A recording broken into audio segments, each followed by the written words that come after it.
कालांश को समस्त को स्वागत। आज आम पढ़ा पोषण भाग 2 पोषण भाग 2 पोषण रे आम पढ़ी खाद्यर प्रकार भेद जे खाद्य केते प्रकार खाद्यर गठन कार्य एवं शक्ति प्रदानकारी क्षमता पर निर्भर करके केमती खाद्य को विभागीकरण करा जायथिला। जे आज आम पढ़ा जे पोषण क्या कहुए पोषण केते प्रकार पोषण होची साधारणतः 2 प्रकार गोटे होची स्वभोजी स्वभोजी एवं परभोजी स्वभोजी एवं परभोजी स्वभोजी पोषण कौन ना जो जीव निज खाद्य निजे प्रस्तुत करें स्वभोजी कहुए एवं तार पोषण प्रणाली को कहुए स्वभोजी पोषण अर्थात समस्त सबुज उद्भिद समस्त सबुज उद्भिद एमानंकु स्वभोजी बोली कहुए कारण एमाने सूर्यंकर रासायनिक शक्ति को विनियोग करी जे सबुज कणिकार उपस्थिति रे अंगारकाम्ल एवं जलर संयोग घटाई एमन कौन करती ना श्वेतसार जातीय खाद्य प्रस्तुत करते समग्र जीव जगत को खाद्य जोगाई था से हेले के समस्त प्रकार सबुज उद्भिद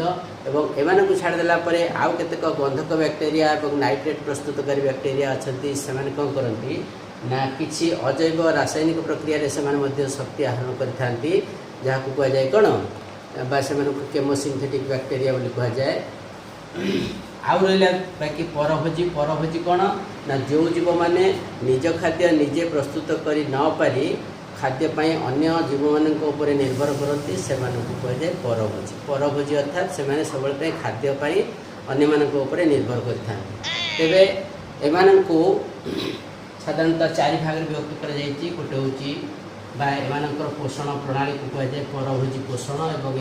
परभोजी पोषण प्रणाली को 4 भाग विभक्त कर गोटे हूँ प्राणीसम पोषण नंबर 2 मृतोपजीवी पोषण मृतोपजीवी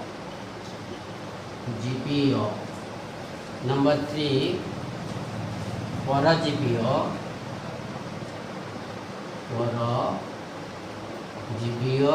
नंबर 4 सहजीवी पोषण पहले प्राणीसम पोषण कौन तेल आम जानी जे परजीवी प्राणी मानक छाड़ी अन्य समस्त प्राणी यही प्राणी जो पोषण प्रणाली अंतर्भुक्त एवं समस्त उद्भिद बा प्राणी मानक एम कौन करती संपूर्ण भाव में आंशिक भाव में खाद्य रूप ग्रहण करते एवं एमाने शरीर गठन में जो कौन परिपाक पर एम कौन करती सरलीकृत खाद्य को परिपाक पर एमाने प्रथम आगे खाद्य जो शरीर भीतर को नहीं सारा तापर शरीर गठन में विनियोग करते। मृतोपजीवी कौन ना आम जानी मृतोपजीवी जो परभोजी प्राणी मृतगलित पचासटा उद्भिद बा प्राणी ठारू खाद्य ग्रहण करे निजर पुष्टि साधन करें कहुए मृतोपजीवी एमाने कौन करती कठिन पदार्थ को खाद्य रूप ग्रहण करें ना साधारणतः एमाने निज शरीर किसी एंजाइम बा जो कौन क्षरण करी से प्रथम आगे जीव उपर खाद्य उपर पकईदे शरीर बाहर खाद्य को सरलीकृत कर सारापर से खाद्य को शरीर भीतर को ग्रहण करते सरलीकृत खाद्य को शरीर मध्य को शोषण कर शरीर गठन में विनियोग करते तार उदाहरण आम नहीं पार छतु जातीय कवक एवं ईस्ट बैक्टेरिया इत्यादि। तापर देखा परजीवी पोषण जो जीव मैंने जीवंत उद्भिद बा प्राणी मान शरीर भितर बाहर रही से खाद्य ग्रहण करती एवं से खाद्य ग्रहण करके निजे बढ़ती अन्य अर्थात जो शरीर उपर से बढ़ती कहुए भोजदाता तेणु एम साधारणतः 2 भाग विभक्त कर परजीवी मानक गोटे हूँ बाह्य परजीवी आ गोटे हूँ अंत परजीवी। तापर देखा सहजीवी क्या कहती ना बेले बेले 2टी संपूर्ण भिन्न जातिर प्राणी अथवा उद्भिद बा प्राणी